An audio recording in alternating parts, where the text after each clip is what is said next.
good morning, lunchtime, afternoon, evening, wherever you are in the world. I'm going to do for you a yoga practice for runners / cyclists, but probably mainly predominantly runners. I know we use a lot of the same muscles, so it is going to apply to both. And actually, if you don't cycle or run, it is also a practice that you can do, but I have designed it with runners and cyclists in mind. As some of you know, I do quite a lot of running myself. I like to run long distance, not that I've done very much long distances for a little while. However, I find that running really does tighten up my muscles, which makes it harder to access some of the poses that we do in yoga. But actually, they can complement one another, and if it wasn't for running, I would never have found yoga in the first place anyway. So for this practice, you're going to need a strap. It doesn't have to be a yoga strap, it might well be a dressing gown, belt, a normal belt, a tie, one of those rubber bands, anything that you can basically just hoist around your foot. So a strap, and then ideally you want two blocks or bricks. And again, it doesn't have to be a yoga block. I found out that during lockdown, loo rolls are really useful to use as blocks instead. So if you're a little secret hoarder, go and grab two of your loo rolls. Thick books also work well. But yeah, so a strap of some kind and two blocks of some kind, please. So to start with, we will come down to laying down in our Shavasana. So just maybe have your strap close by. So as you come down onto your mat, let's just take a moment just to move inwards for a mo. So you might prefer to have the knees bent here and let the knees knock in. Some people don't enjoy having the legs out in Shavasana because it aggravates their lower back and things like that. So there's a couple of postures you could take instead. Shavasana being one. Knees, feet together, knees apart, Supta Baddha Konasana, or you might want to just have the soles of the feet resting on the mat. Totally up to you, but let's just take a moment just to tune inwards, roll the shoulders down away from the ears, and just check in with the breath. If you've just popped this on post-run, chances are you might still have quite a lot of energy racing around the body, the breathing might be slightly erratic. Runners, we tend to breathe in through the nose and out through the mouth, whereas yogis will always use that nasal breathing. So just take a moment just to settle and take a big breath in through the nose and sigh it out of the mouth. And then just keeping the eyes closed, closing the lips but keeping space between the teeth as you just take about 4 or 5 big yogi breaths.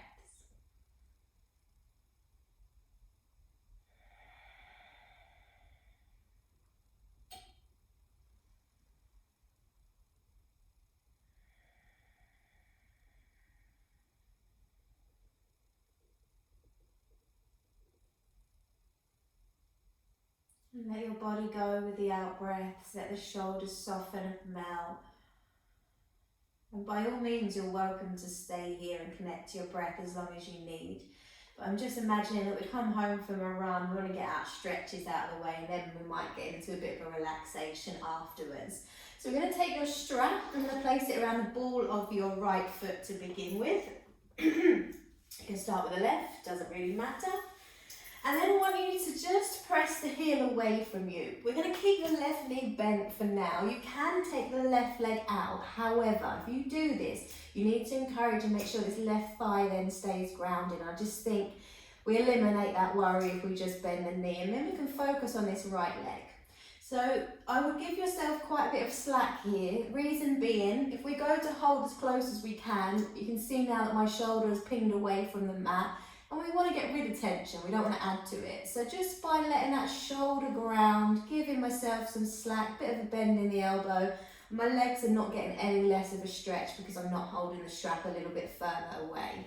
So keep pressing through the heel. And just every other breath, perhaps just drawing this thigh in a little bit deeper. Try and keep the tailbone down if you can. Because what happens is we then just move the posture from one part of the room to the other if we let it lift. Actually grounding the tailbone just means that we are lengthening the muscles, we're not just moving with them. Couple more breaths here. And I think I'm not going to lie, sometimes I don't get all my running stretches in after a run. However, this will be the one that I do make sure gets done. So I'm going to pop left hand over the left hip, and as you exhale, take the leg out to the right hand side. Keep pressing through the heel, keep grounding through your left hip. You could turn the head to the left or just directly ahead of you. And if you find that the muscles in your leg starts to shake, just put it back to the point before you notice that starting to happen. Maybe breathing into any tight spots, maybe through the back of the legs, the inside of the thighs. And then we're going to inhale, bring it back up. So we're going to take this left leg down now because we're going to bring it into a twist. So using the left hand into the strap, right arm out to the side at shoulder height. As you exhale, the leg comes across the body and you turn your head to the right. Now, assuming you don't have a wall in the way, you can let that leg go as far over as is comfortable. Try and keep this right shoulder grounded. That way you get a lovely juicy twist through the waist.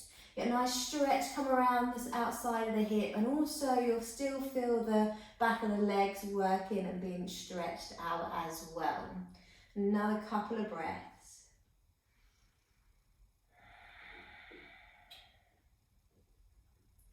And then we'll inhale.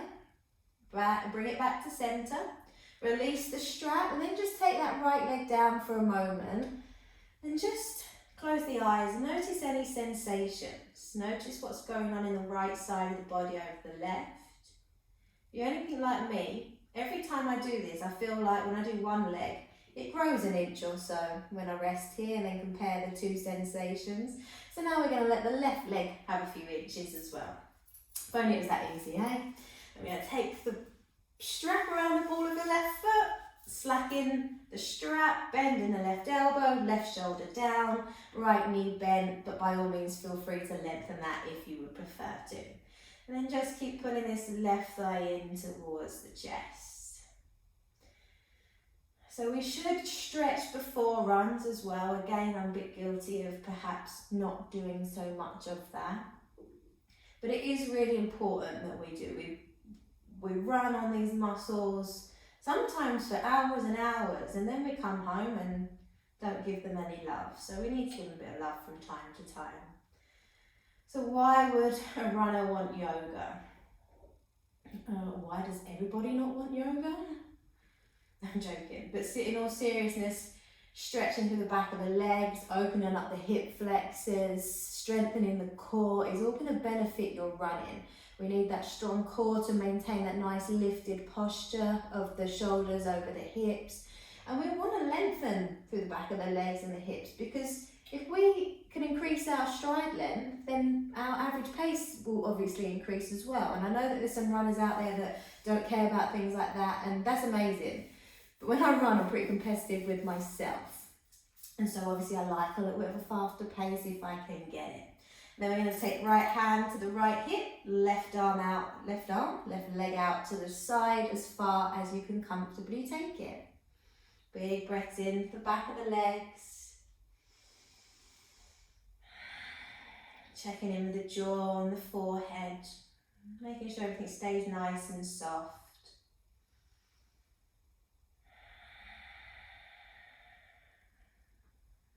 Last breath. Then we'll inhale, come back up to center. Take that right leg down to the mat, strap in the right hand, left arm out to the side. Exhale as you bring it across into the twist. Left shoulder stays grounded, and you can turn the head and the gaze to the left. Breathe in big breaths into the left side of the body.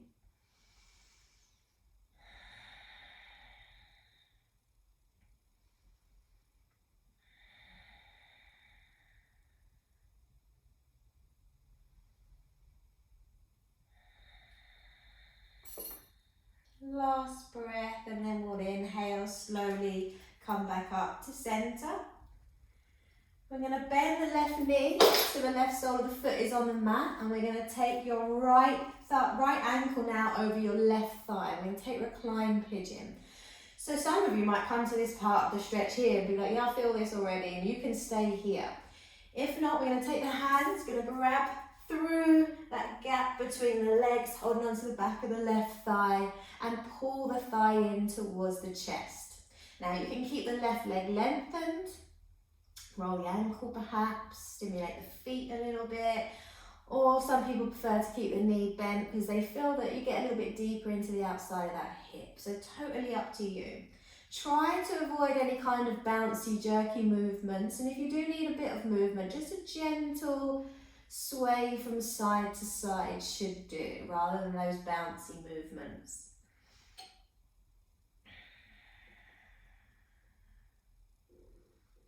Just a couple more breaths, putting the thigh in towards the body. And then we'll slowly release the thigh. Right ankle, right foot to the mat, left ankle over the right thigh. Hug the right thigh in towards the chest. If you opted to lengthen the leg on the other side, you might want to do the same again on this side.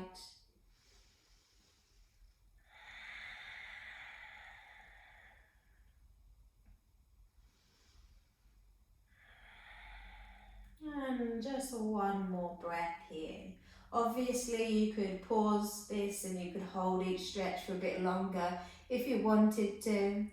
And then we're going to uncross, hug both knees into the chest. Have a little sway from side to side.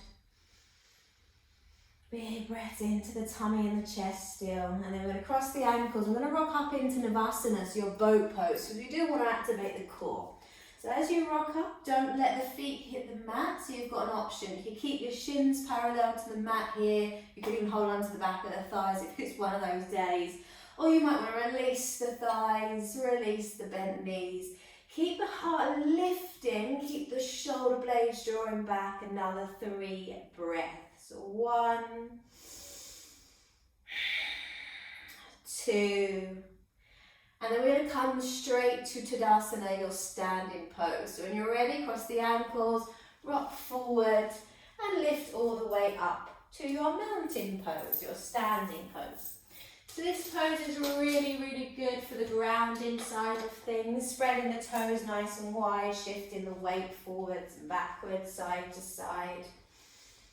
And just take a moment to draw the shoulder blades back, lift through the heart. Softening the shoulders. Then we're going to inhale, reach the arms up above the head. As you exhale, we're going to come into a ragdoll forward fold. So just bending into the knees, bringing our chest to the thighs, and just holding on to the outside edges of the elbows. Big breaths into the tummy, all into the back of the ribs here. And as you exhale, perhaps lengthening the legs a little, pressing the top of the thighs towards the back of the room. And just hanging out in this forward fold. And actually, I find a really intense way to take the fold to the back of the legs is to do the exact same as you're doing now. But if you bring your back to the wall and press your back into the wall, it doesn't look very good. But, oh wow, you will feel the stretch to the back of the legs. So I stupidly didn't give myself wall space to show you. You just imagine there's a wall here, and you just walk it in and press the back towards the wall. And then we're going to release the fingers, slowly start to roll ourselves up, one vertebrae at a time. So once you arrive up here, this is when you're going to need your blocks handy, or your books, or your loo rolls. So taking a hold of your 2 blocks, and then we're going to take what's called pyramid pose in yoga, and you don't actually need the blocks, but I find they work really well for running stretches. So we're going to step the right foot out about 2 feet. Front toes are facing the top of the mat, back toes facing the top left-hand corner of your mat. And before we go any further, you might find now that your right hip is in front of your left. just roll that right hip back slightly, left hip forward. And then we're going to keep the back nice and flat here. So as you exhale, we're going to place the blocks either side of the right foot. We're going to just press the hands into the mat and keep the back nice and flat. Every time you inhale, can you think about lengthening through the spine? Pressing down through that left heel, and every time you exhale, you might be able to fold a little bit deeper. So some of you will be able to have your chest resting on your thigh with a nice straight spine, amazing. If you're like me and you're not in that club just yet, we will be eventually one day, but maybe we're not there yet. And that's why we're going to use these blocks. And then after a few breaths, you might find actually you can close in on that distance and you can actually get a bit deeper than you probably thought that you could. Big breath in. Exhale, soften. You might want to take them down even further perhaps. A few more breaths. 1, 2, and 3. And then you're going to just bring the blocks out slightly further in front. As you inhale, just lift the left heel. As you exhale, left heel down. As you inhale again, you're going to let this left leg lift and you're going to keep the left hip bone facing the mat. So don't worry if your foot only comes to here. If you're still feeling it through this standing leg, amazing. Doesn't matter about the back leg. And then obviously by all means, if you want to activate the glutes, because we need strong glutes for those runs, those long distance runs. And then keep putting the heart forward. And as you exhale, bringing that chest a little bit closer to the thighs. So you get quite a deep stretch to the back of that right calf and hamstring. Couple more breaths. And then as you exhale, slowly lowering that heel. Bring the hands up, bring the blocks up. Now you could just step the left foot forward, right foot back, or we're going to take a little swivel around and then the feet will just be in the right position for the other side. Left hip draws back, exhale as you fold over the left leg. Keep the right heel pressing down. Left hip will keep rolling forward, just keep reminding it to soften back. Nice straight spine. And taking it as far as you are happy to, as far as your body needs you to today.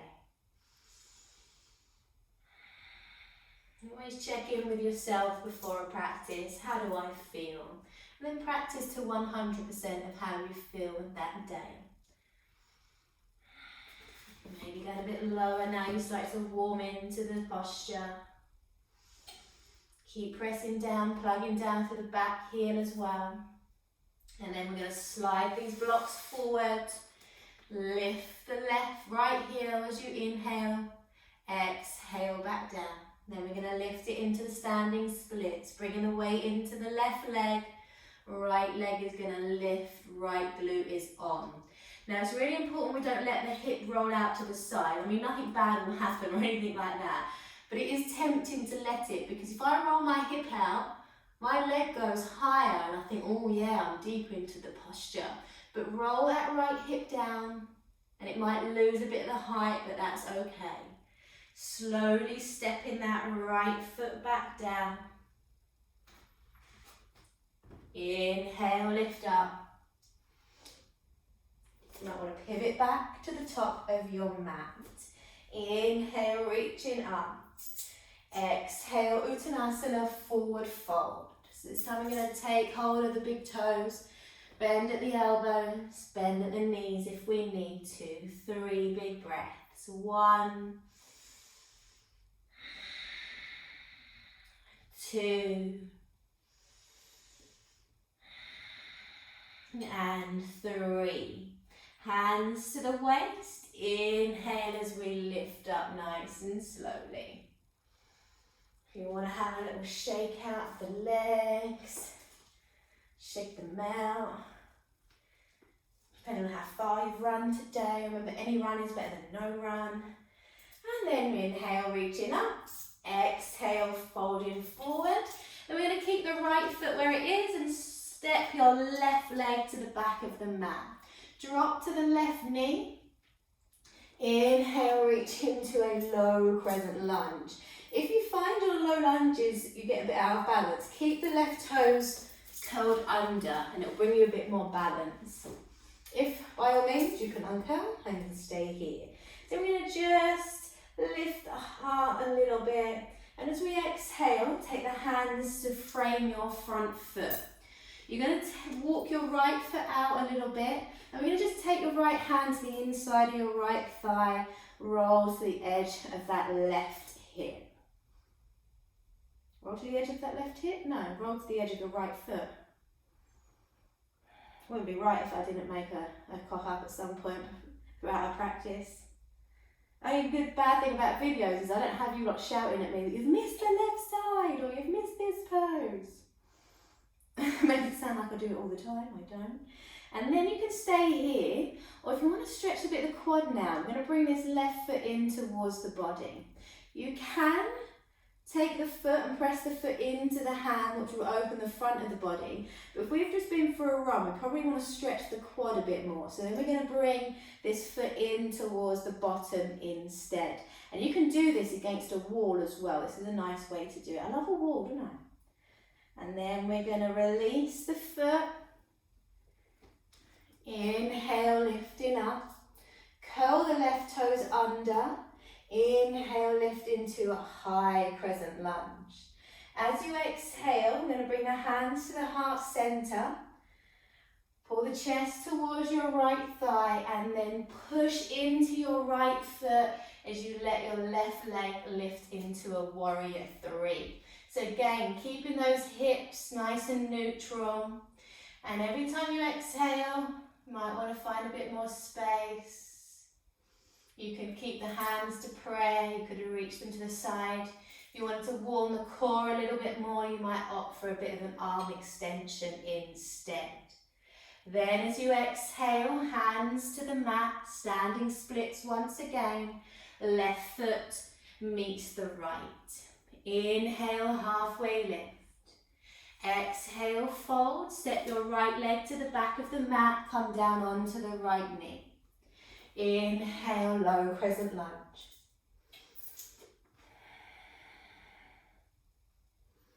Then we'll bring the hands down to the mat. Walk the left foot out to the side. Left hand to the inside of the thigh. Roll to the outside edge of the left foot. And you can stay here. Or if you want that quad stretch, I'm going to release the hand from the thigh. Bend the right knee. Find the foot and pull it towards you. So you always have one side that feels a little bit tighter than the other. Just get to know your sides, not so you can be judgmental about it, just so you get to know the body that you live in. And then we're going to release the foot, ground back through that left foot. Inhale, lift into a high crescent lunge. Hands to heart. Slowly shifting the weight forward, using the strength of your standing legs so we don't bunny hop off of that right foot back into your warrior three. So I think warrior three, along with those leg strap stretches at the beginning, is probably my favourite after a run. Last big breath. And then exhale, hands to the mat, standing splits. Right foot to meet the left. Inhale, halfway lift. Exhale, fold forwards. Stepping or jump into your plank pose now. Holding this plank for that core strength once again. Engaging the thighs and the glutes. If you feel the chest dipping, maybe come onto the knees so you can press the mat away from you. Create that nice space in the back of the body and the front of the body. Last breath. And then we're going to take it forward. If you're off the knees, take your chaturanga. If you're on the knees, maybe bring nose, chin, chest, into cobra and into child's pose. Either knees wide or together, totally up to you. And just take 5 big breaths now, breathing into the back of the body. 1,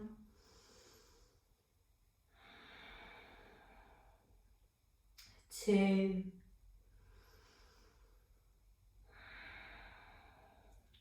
3,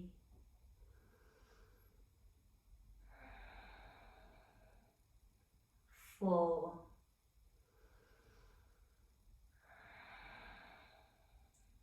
5. Walk the hands up towards the body. Just come to a seated position, take the legs around. You're going to take the right leg out in front of you and bring the left sole of the foot to the inside of your right thigh. You might need to keep the strap handy for this one, or you might not. We're going to take a forward fold. So we're going to lift nice and tall. We want to keep our backs nice and straight in forward folds, chest to the thighs, but people would rather bend their knees.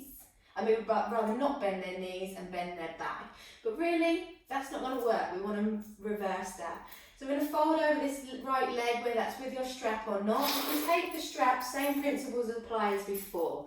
Just make sure you've got a bit of slack on there. If you've ever done horse riding, you might want to keep the elbows nice and tight to the ribs, and that way we keep back nice and flat and no tension in the shoulders. And then every time you exhale, you might want to fold it forward a little bit more. Some of you will be able to rest chest to thigh quite easily and comfortably.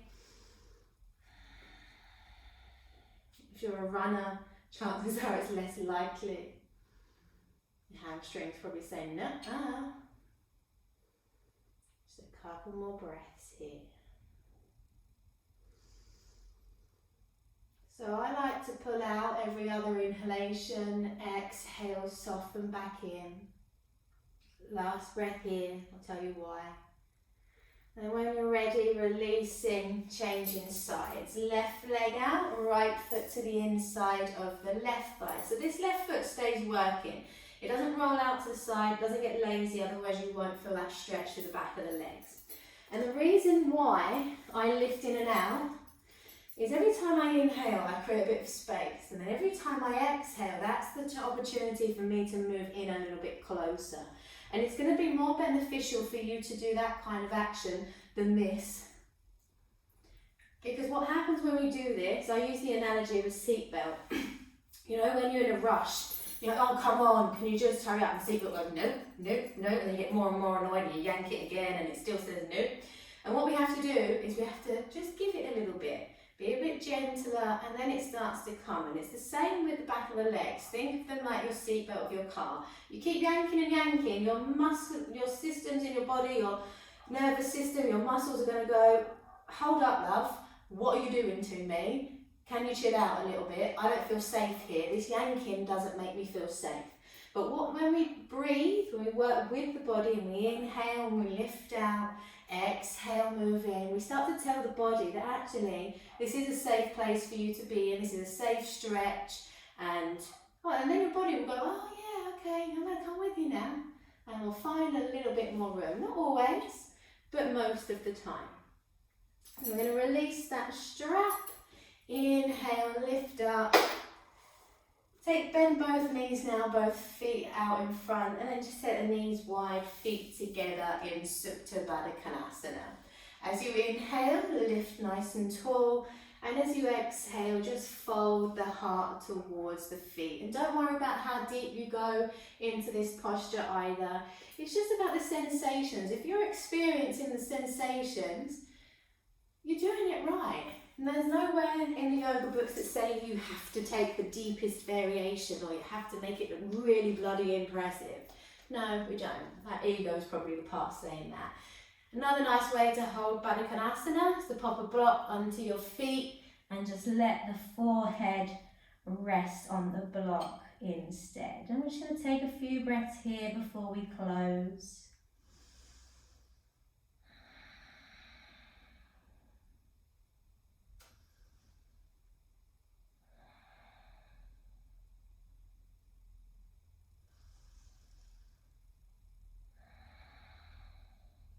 And when you're ready to leave, and by all means you can stay there as long as you need.